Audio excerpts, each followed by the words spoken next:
Well, I don't think I've ever had that happen to me before. I've always seen other people have that happen to them. Don't know what to do. Can't run into anybody.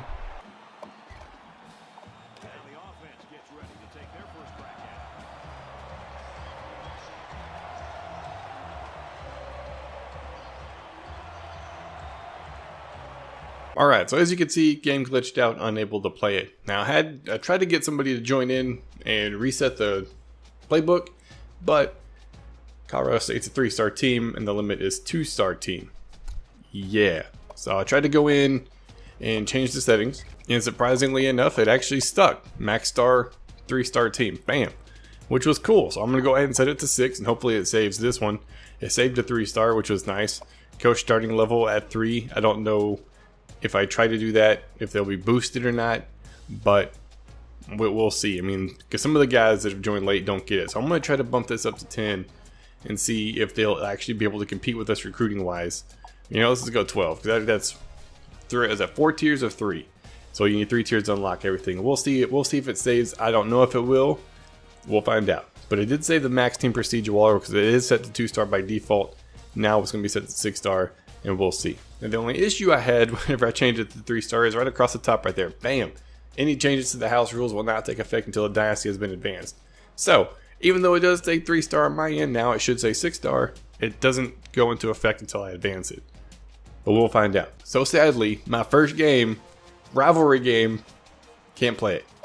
Oh well, it is what it is. I tried them kicking the ball off and it jacked up. I tried them receiving it and it jacked up. I even tried super simming it and it locked on my Xbox. So no way we're playing this game unless you have everybody else did in their games. UTSA had a bye week. Wyoming ended up knocking this game in. UCF, Oklahoma, and Temple all had bye weeks. And then the only game this week, Missouri ends up winning 48-41. But since no game, at least we have something to look at. Top preseason teams 1 through 10: UCLA, Florida State, Texas, Notre Dame, Washington, LSU, Ohio State, Alabama, Penn State, and Clemson. Now Arkansas State was going to be ranked number 12. He jumped to Oklahoma. So he moved up pretty good there, or moved back. Merck, no longer a part of the dynasty, would have been number 20. And then myself would have been 21 with a very, very stacked team, dude. I'm regretting leaving. I always do. But it's going to be interesting going forward and playing that team, see how the computer uses them. Oklahoma first user team ranked at 35. UTSA at 45. UCF at 49. Wyoming at 66. Missouri at 80. Temple at 81. And would you believe it, I am the lowest rated user team at 104. I swapped from like 21 winning national championships to 104.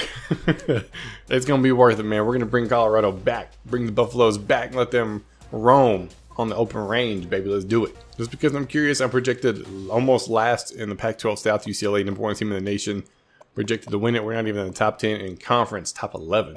SEC, LSU wins it, and where's Missouri at? Missouri's a guy like I am, number 13, second to last in conference. Sun Belt, that's where Arkansas State was. Now Oklahoma projected to win it, of course. The American, UCF at number 4, Temple at number 7. Tulsa, who was the Italian used to be, not even gonna projected to win it. With the team he had, he probably for sure could have had a very good shot at winning it. And user games always make it rough. Big 12, Texas projected to win it at number 1, and then Oklahoma 3rd. Yeah, that's not bad.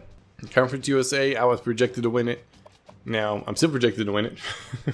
UTSA finishing 3. I bet they have no problem with my old team now that I'm no longer the coach. I mean, he knocked me off and forced me out, so he's got a very good shot. Mountain West, Wyoming projected to win that at number 4. Well, not really win it, but he's projected at number 4 slot. Look at the guys that Tulsa left behind. This running back was a beast, dude. He ran over everybody whenever he was playing with him. Number 1 option is quarterback, also Notre Dame, Toledo, and then New Mexico. We're just going to run through the base All-Americans. Tulsa, you would have had one up there. A couple of guys up there actually no longer an option. We would have had an end.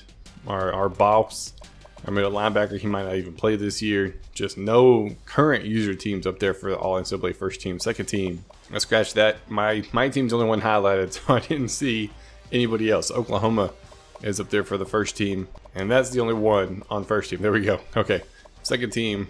UTSA's left end, Temple's right end, UCF's middle linebacker, and that's it. So I'm going to see my depth chart for the next bye week, which will probably be next week. But we'll see. We have to advance it. Hopefully we come out and get the win. Or at least they're projecting us to win. They're not even predicting us to win, dude.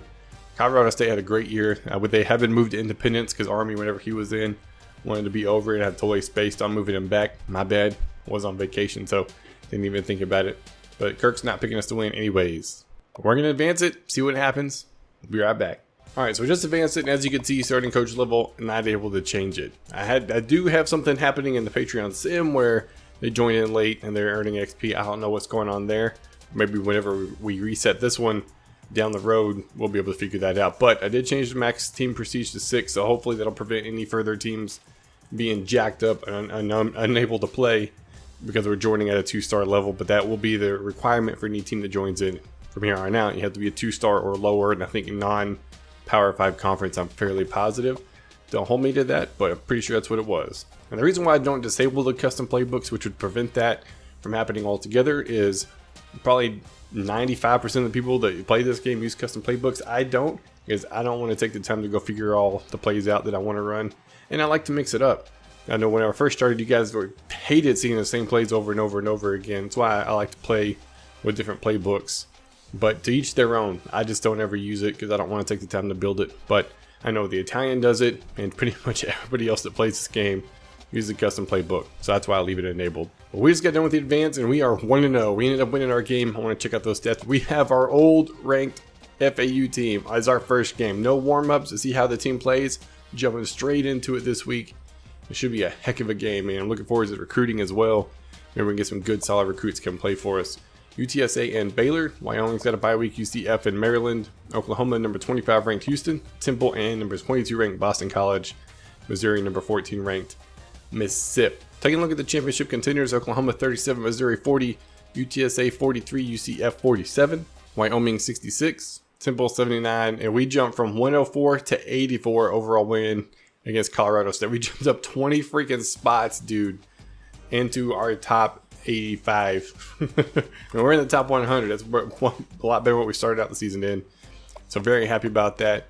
Like I said, whenever we do have a bye week, we'll look at the depth chart and stuff like that. But as of right now, we got FAU. Should be a heck of a game, and I'm looking forward to it. We actually do want to see how we won that last game real quick. So we put up a freaking good game, man. 52-13. My goodness, dude. They scored first, and then they were down 10-3, and then we just kind of ran it all over them. Quarterback ran the ball quite a bit.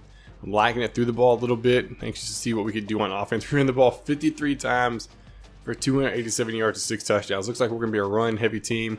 Solid third down conversion rating. Pretty good in the red zone, 7 out of 9.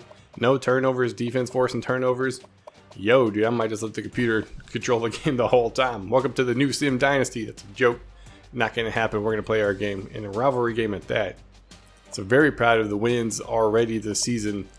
Now, if we can continue that with this new team this week, should be a great start to the year. But that's going to be it for this episode. If you guys enjoyed, be sure to leave a like. If you're new, be sure to subscribe, and I will see y'all next time.